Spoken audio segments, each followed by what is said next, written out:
Hello everyone, welcome to spread English. আগের ক্লাসে ruled ডালের টেলস অফ চাইল্ডহুডের প্রথম পার্টটা আমরা পড়ে ফেলেছি। সেখান থেকে আমরা রোল্ড ডালের সম্বন্ধে, ওনার বাবার সম্বন্ধে এবং ওনার দাদু এবং ওনারা যে ম্যানশানে শিফট হয়েছিলেন সেটার বেশ কিছু তথ্য আমরা পেয়েছি। তো আজকের ক্লাসে আমরা এই চ্যাপ্টারের সেকেন্ড পার্টটা পড়ব।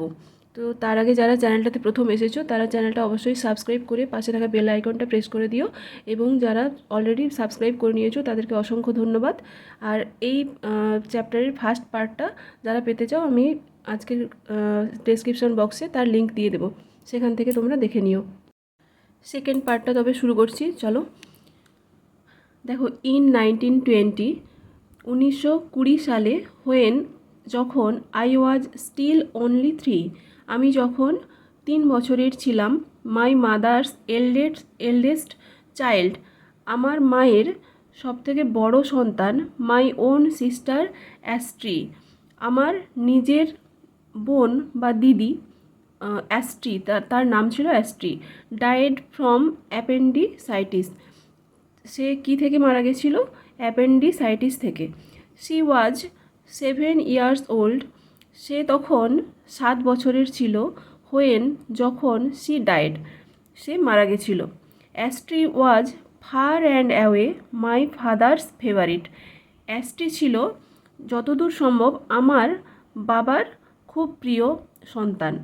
হি অ্যাডোর্ড, সে ভালোবাসত, হার, তাকে, বিয়ন্ড মিজার, পরিমাণের তুলনায় অনেক বেশি, অ্যান্ড হার সাডেন ডেথ, তার হঠাৎ, সাডেন বলতে হঠাৎ, ডেথ মৃত্যু, left him literally speechless for days afterwards, তাকে বাকহীন করে দিয়েছিল পরের কয়েকদিন যাবৎ। মানে তার মারা যাওয়ার কিছুদিন পর পর্যন্ত, অনেক দিন ধরে সে কিন্তু যেন স্পিচলেস, মানে হচ্ছে বাকহীন হয়ে গেছিল। হি ওয়াজ সো ওভারওয়েলমড, সে মানে তার বাবা আর কি, হারল্ড ডাল, তার বাবা এতটাই বিচলিত হয়েছিল উইথ গ্রিফ, দুঃখে, দ্যাট, যে, হোয়েন হি হিমসেলফ, যখন সে নিজে, ওয়েন্ট ডাউন উইথ নিউমোনিয়া, মানে তার নিজের যে নিউমোনিয়া রোগটা ছিল, a month or so afterwards, তারপরে 1 মাস ধরে, he did not much care whether he lived or died, সে নিজে বেঁচে ছিলেন কি মারা গেছিলেন সেটার প্রতি তার নিজের কোনো খেয়াল ছিল না। মানে তার এই যে অ্যাস্ট্রি, তার এই কন্যা সন্তানটাকে তিনি এতটাই ভালোবাসতেন যে তিনি নিজে যে নিউমোনিয়া রোগে আক্রান্ত হয়েছিলেন 1 মাস যাবৎ, তিনি সেদিকে নজর দিচ্ছিলেন না তার মারা যাওয়ার, মানে তার মেয়েটার মারা যাওয়ার পর থেকে। If they had penicillin in those days, মানে সেই সময় যদি পেনিসিলিন আবিষ্কার হতো, নাইদার অ্যাপেন্ডিসাইটিস নর নিউমোনিয়া, মানে অ্যাপেন্ডিসাইটিস এবং নিউমোনিয়া কোনোটাই, would have been so much of A threat, threat মানে ভয়, মানে এতটা ভয়ঙ্কর বা এতটা ভয়ের থাকতো না যদি পেনিসিলিন সেই সময় আবিষ্কার হতো।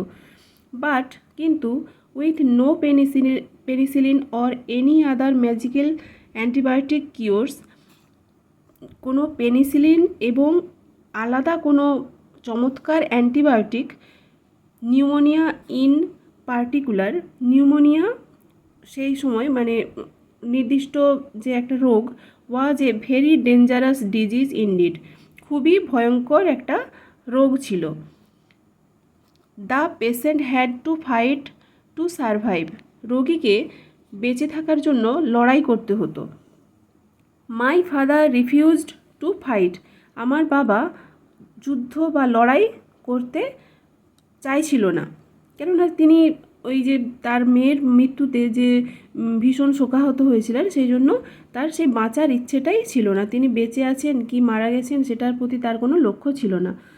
হি ওয়াজ থিঙ্কিং, তিনি ভাবতেন, আই এম কোয়াইট শিওর, আমি নিশ্চিত, অফ হিজ বিলাভড ডটার, ওনার হচ্ছে সেই ভালোবাসার সেই মেয়েটার জন্যই তিনি ভাবতেন, তার কন্যা সন্তানের জন্যই তিনি ভাবতেন। And he was wanting to join her in heaven.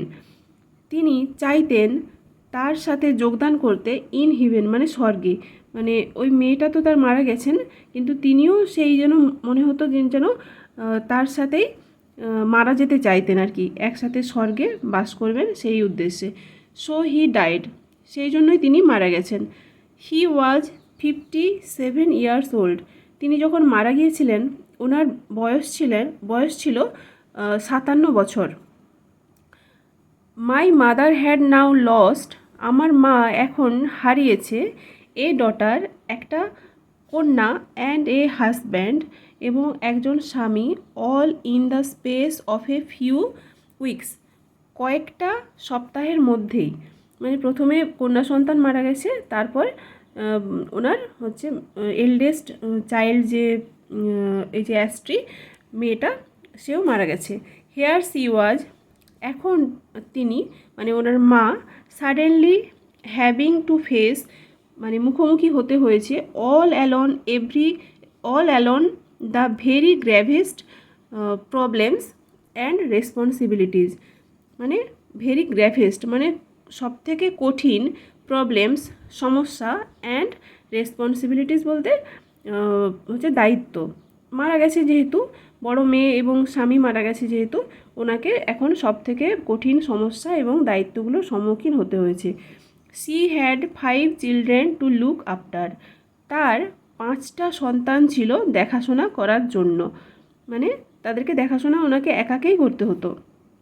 C sold the big house, তিনি বিক্রি করেছিলেন বড় বাড়িটা, মানে আগের পার্টে আমরা যে ম্যানশনটার কথা জানতে পেরেছি সেই বাড়িটা, and move to a smaller one a few miles away in Llandaff, হচ্ছে সেই বাড়িটা বিক্রি করে আরও একটা ছোট বাড়িতে মুভ করেছিলেন, মানে চলে গিয়েছিলেন ওনারা, এ ফিউ মাইলস অ্যাওয়ে কয়েক মাইল দূরে, ইন ল্যান্ডফের কিছুটা দূরে আর কি। ইট ওয়াজ কল্ড কাম্বারল্যান্ড লজ, এই বাড়িটাকে কি বলা হতো, কাম্বারল্যান্ড লজ বলা হতো। অ্যান্ড এবং was nothing more than a pleasant medium sized sub urban villa, এবং একটা প্লিজেন্ট বলতে সুন্দর, মিডিয়াম সাইজড বলতে মানে মাঝারি সাইজের একটা সাব আরবান ভিলা, একটা আবাসিক বাড়ির মানে থেকে কিছু কম নয়।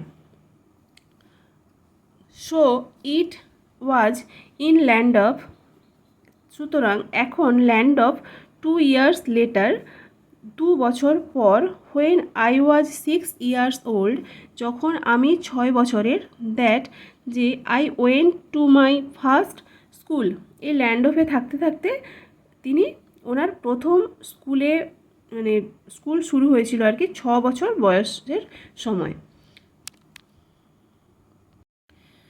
নেক্সট পার্টটা দেখো, দ্য স্কুল ওয়াজ এ কিন্ডার গার্টেন, সেই স্কুলটা ছিল একটা কিন্ডার গার্টেন স্কুল, যেটা মানে শিশুদের স্কুল যেটা বলে, রান বাই 2 সিস্টার্স, 2জন বোন সেই স্কুলটাকে চালাতো, মিসেস কোরফিল্ড এবং অ্যান্ড মিস টাকার, তাদের 2জনের নাম কি, মিসেস কোরফিল্ড এবং মিস টাকার, এরা 2জন টিচার ছিলেন আর কি। And it was called the elm tree house, এটাকে বলা হতো এলম ট্রি হাউস এই স্কুলটাকে। ইট ইজ অ্যাস্টোনিশিং, এটা বিস্ময়কর, how little one remembers about one's life before the age of 7 or 8, এটা বিস্ময়কর কি, কীভাবে একটা ছোট্ট শিশু মনে করতে পারে অ্যাবাউট ওয়ানস লাইফ, তার নিজের জীবন সম্বন্ধে, before the age of 7 or 8, 7-8 বছরের আগের যে মুহূর্তগুলো সে কিভাবে মনে করতে পারে। I can tell you all sorts of things, আমি তোমাদের সমস্ত কিছু বলতে পারি, দ্যাট হ্যাপেন্ড টু মি, আমার সাথে যেগুলো ঘটেছিল, ফ্রম 8 onwards, 8 বছরের পর থেকে, but only very few before that, এবং কিন্তু কিছু মানে কয়েকটা জিনিস যেটা বলতে পারবো তার আগের, 8 বছরের আগের। আই ওয়েন্ট, আমি গিয়েছিলাম, ফর এ হোল ইয়ার, গোটা বছর, টু এলম ট্রি হাউস মানে ওই স্কুলটাতে, বাট কিন্তু I can not even remember আমি মনে করতে পারি না what my classroom looked like, আমার ক্লাসরুমটা কীরকম দেখতে ছিল। Nor can I picture the faces of Mrs Corfield or Miss Tucker. Nor can I picture, আমি মানে সেই ছবিটাও আঁকতে পারবো না তাদের মুখগুলো, কাদের, মিসেস করফিল্ড এবং মিস টাকার। অলদো, যদিও, আই অ্যাম শিওর, আমি নিশ্চিত, দে ওয়ার সুইট, তারা ছিলেন মিষ্টি, অ্যান্ড স্মাইলিং এবং হাসি মুখ। I do have a blurred memory, আমার একটা ব্লার্ড বলতে আবছা, মেমোরি বলতে স্মৃতি, of sitting on the stairs, তার আবছা স্মৃতিটা কি, একটা সিঁড়িতে বসে থাকা, অ্যান্ড ট্রাইং ওভার, এবং চেষ্টা করা, অ্যান্ড ওভার মানে চেষ্টা করেই যাওয়া, again to tie one of my shoelaces, আমার একটা জুতোর শো লেস বলতে সেই জুতোর, বুট জুতোর যে ফিতেগুলো হয় সেই ফিতেগুলোকে টাই করা, মানে বাঁধতে চেষ্টা করেছিলেন সিঁড়িতে বসে বসে। ওই স্মৃতিটাই তার হচ্ছে ব্লাড মেমোরি, তার হচ্ছে আবছা স্মৃতি ওই স্কুলে, মানে সেই 6 বছর বয়সের। বাট কিন্তু that is all that comes back to me at this distance of the school itself, এটাই সব কিছু যেটা আমি মনে করতে পারি সেই স্কুল জীবনের। অন দ্য আদার হ্যান্ড, আরেক দিকে, আই ক্যান রিমেম্বার, আমি মনে করতে পারি, ভেরি ক্লিয়ারলি, খুব পরিষ্কারভাবে, the জার্নিজ I made to and from the school, আমি স্কুলে যাওয়া এবং আসার সময়ের যে যাত্রাটা সেটা, বিকজ, কারণ, they were so tremendously exciting, সেগুলো ছিল ট্রিমেন্ডাসলি বলতে অসম্ভব, এক্সাইটিং বলতে উত্তেজনাপ্রবণ, মানে তার যে স্কুলে যাওয়া এবং আসার রাস্তায় তিনি কি করেছিলেন সেইগুলো খুব উত্তেজনাপ্রবণ, খুবই ভীষণভাবে উত্তেজনাপ্রবণ ছিল, সেটা তিনি মনে করতে পারেন। Great excitement is probably the only thing, মানে খুব উত্তেজনা সম্ভবত যেটা একটা জিনিস, একমাত্র জিনিস, দ্যাট যেটা রিয়েলি ইন্টারেস্ট এ 6 year old বয়, একটা 6 বছরের বালককে যেটা মানে ইন্টারেস্ট দিতে পারে, আগ্রহ সহিত সেটা তিনি বলতে পারেন। And it sticks in his mind, যেটা তার মনে মানে বাসা করতে পারে, আটকে যেতে পারে, যেটা তিনি মনে করতে পারেন আর কি। ইন মাই কেস, আমার ক্ষেত্রে, the excitement centred about my new tricycle, সেই উত্তেজনাটা কী ছিল, কোনটাকে কেন্দ্র করেছিল, তার নিউ ট্রাইসাইকেল, এই যে ট্রাইসাইকেলগুলো, সেই নতুন ট্রাইসাইকেলকে কেন্দ্র করে তার উত্তেজনাগুলো ছিল। I rode to school on it, আমি এটাতে চেপে স্কুলে যেতাম, এভরিডে, প্রত্যেক দিন, with my eldest sister riding on hers, আমার বড় বোন তার তার ট্রাইসাইকেলটাতে চড়ে স্কুলে যেত, মানে আমরা দুজন একসাথে স্কুলে যেতাম, আমি আমারটাতে এবং সে তারটাতে চেপে স্কুলে আমরা যেতাম। নো গ্রোন আপস, মানে গ্রোন আপস বলতে এখানে বড়রা আর কি, came with us, no grown ups মানে কোনো বড়রা আমাদের সাথে আসতো না। অ্যান্ড আই ক্যান রিমেম্বার, এবং আমি মনে করতে পারি, ও সো ভিভিডলি, খুব ভীষণভাবে, how the two of us, কীভাবে আমরা দুজন, used to go racing at enormous speeds, মানে কিভাবে আমরা, ইনরমাস বলতে ভীষণভাবে স্পিড, মানে সাইকেলটা জোরে চালাতাম, down the middle of the road and then, মানে ওই রাস্তার মাঝখান দিয়ে কি ভীষণভাবে আমরা স্পিডে সাইকেলটা চালাতাম, অ্যান্ড দেন এবং তারপর, মোস্ট গ্লোরিয়াস অফ অল, আমাদের সব থেকে চমৎকার যে জিনিসটা, when we came to a corner, যখন আমরা বাঁকে আসতাম, we would lean to one side, আমরা একদিকে ঝুঁকে যেতাম, and take it on 2 wheels, এবং আমাদের এই ট্রাইসাইকেলটা 2টো চাকায় চালাতাম।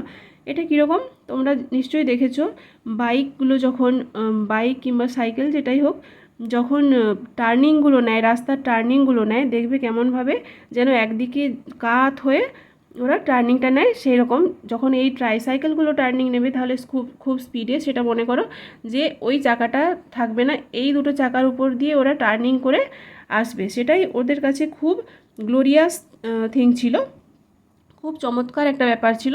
ওরা খুব স্পিডে এইভাবে সাইকেল চালাতো।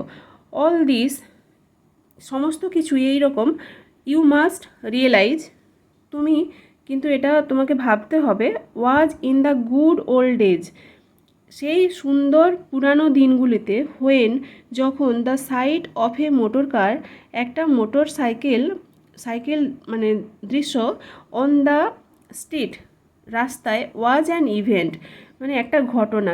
কি বলছে এখানে, যে এইগুলো, এই যে জিনিসগুলো করতো রোডের মাঝখানে, সেটা সেই পুরানো সুন্দর দিনগুলোতেই হতো। এখনকার দিনে কিন্তু হবে না, কেননা তখনকার দিনে মোটর সাইকেল রাস্তায় যেতই না। একটা ঘটনা, যদি মোটর সাইকেল একটা যায় সেটা একটা ঘটনা। এখনকার দিনের মতো রাস্তায় এত ভিড়ভাট্টা ছিল না। মানে লেখক এবং তার যে অ্যাস্ট্রি, যে ওনার বড় বোন, ওনারা তখন ফাঁকা রাস্তায় এই ঘটনাগুলো করতেন। এবং ইট ওয়াজ কোয়াইট সেফ, এটা খুবই নিরাপদ, ফর টিনি চিলড্রেন, ছোট্ট শিশুদের ক্ষেত্রে, টু গো ট্রাইসাইকেল, মানে ট্রাইসাইকেল চালানো, and whooping there way, whooping বলতে চিৎকার চেঁচামেচি করতে করতে যাওয়া, দেয়ার ওয়ে, তাদের রাস্তায়, টু স্কুল, স্কুল যাওয়ার রাস্তায়, in the centre of the highway, হাইওয়ের মাঝখান দিয়ে, মানে তখন রাস্তায় এত গাড়ি ঘোড়া ছিল না, এইভাবে তারা স্কুলে যেত। সো মাচ, এতটাই, দেন, আজকে, মানে তারপর আর কি, ফর মাই মেমোরিজ, আমার স্মৃতি থেকে, অফ কিন্ডারগার্টেন 62 ইয়ার্স এগো, মানে এখন যে উনি লিখছেন তার হচ্ছে 62 বছর আগের যে কিন্ডারগার্টেনের স্মৃতি, এতটা পর্যন্তই উনি বলতে পারবেন। ইটস নট মাচ, এটা অনেক কিছু না, but it's all there is left, এ যতটা ছিল এটাই সব কিছু। তো আজকের ক্লাসে এই পার্টটাও শেষ করা হলো, পুরো টেক্সটটা শেষ হলো। আমরা পরের ক্লাসে এর প্রথম থেকে যে এক্সারসাইজগুলো আছে, অ্যাক্টিভিটিগুলো আছে, পুরোটা সলভ করব। ভিডিও ভালো লাগলে ভিডিওটা একটা লাইক করে দিও, বন্ধুদের সাথে অবশ্যই শেয়ার করো এবং সাবস্ক্রাইব করে পাশে থেকো। Thank you.